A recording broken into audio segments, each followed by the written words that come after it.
Aloha everyone! Tara't samahan nyo kung ipagpatuloy ang paglilinis ng aming bahay.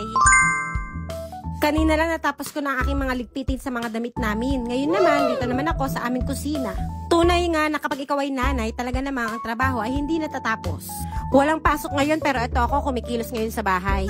Pero kapag naiisip ko, napaka-fulfilling naman ang mga trabaho ng mga nanay na nasa bahay, no? Kasi kapag tapos mo na lahat ng mga gawain mo sa bahay, napakasarap na ng pakiramdam kasi malinis na ang bahay.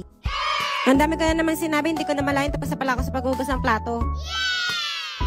Ngayon naman, nandito ako sa aming bar counter upang ayusin at iligpit ang mga ginagamit naming baonan ni Kuya kapag pumapasok kami sa eskwelahan. Pagkatapos naman ito ay aking ilalagay sa aming cabinet upang kapag gagamitin ay ready to use na lang ito.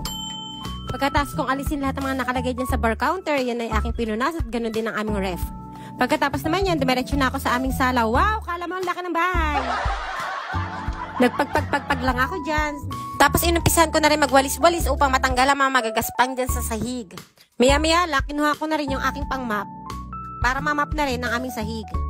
Yan naman ay nauna ko nang nawalisan at namap kanina pa. Inulit ko lang dyan. Dahil ang nanay nga ay hindi mapakali at ayaw na magaspang. At sino nga ba namang nanay ang hindi kikiligin kapag ganyan kalinis na ang inyong bahay? At dahil dyan, dito na nagtatapos ang ating linis serye. Thank you for watching. Bye!